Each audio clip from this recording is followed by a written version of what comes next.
नमस्कार मंडळी, मी जान्हवी उवाच या माझ्या यूट्यूब चॅनलवर आपल्या सगळ्यांचं अगदी मनापासून स्वागत.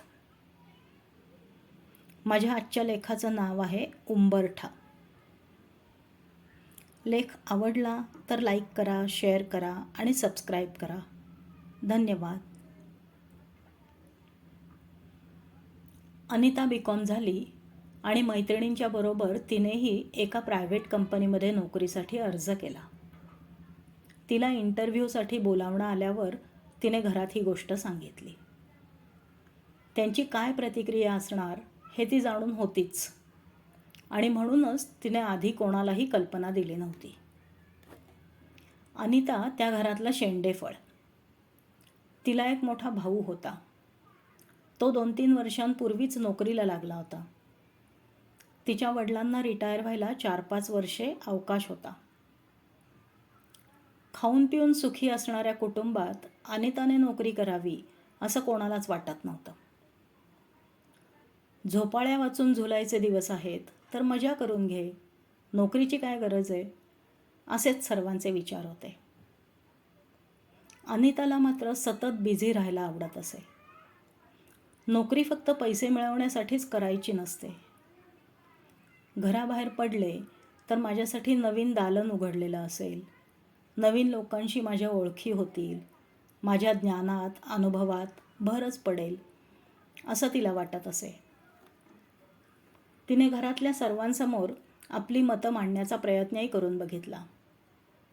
पण तिला सांगितलं गेलं की तुझ्यासाठी स्थळं येत आहेत, चांगला मुलगा बघून यावर्षी लग्न उरकून घेऊ, नंतर पूर्ण आयुष्य आहे तुझ्याकडे, तू सासरच्यांना विचारून नोकरी व्यवसाय काहीही करू शकतेस. तिला त्या घराचा उंबरठा ओलांडता आला नाही. काही महिन्यातच तिचं लग्न ठरलं. तिने त्या घराचा उंबरठा ओलांडला आणि सासरच्या उंबरठ्यावरचं माप ओलांडून तिने स्वतःच्या घरात प्रवेश केला. सासरचं वातावरण, तिथली माणसं यांना समजून घेण्यात काही महिने गेले. आता अर्थातच तिच्या जबाबदाऱ्या वाढल्या होत्या. शिकत शिकत, थोडी चाचपडत ती स्वतःला सासरच्या कुटुंबात फिट करण्याचा प्रयत्न करत होती.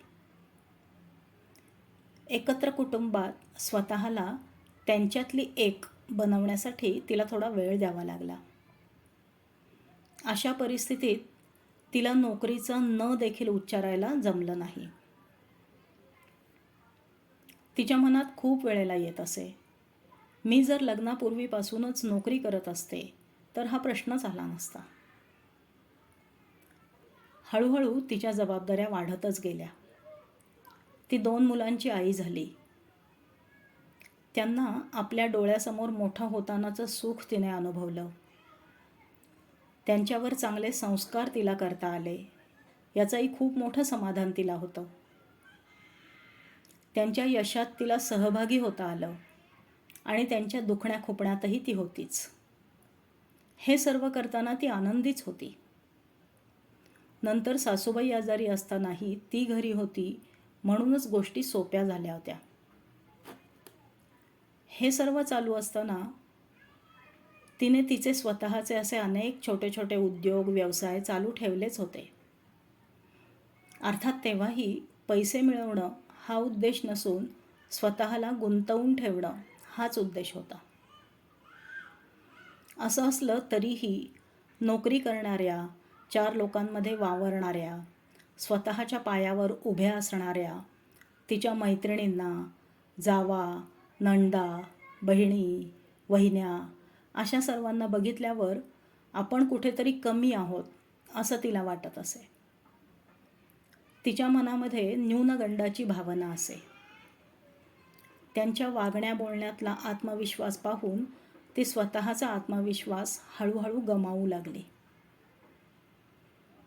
आणि एके दिवशी तिने निर्णय घेतला.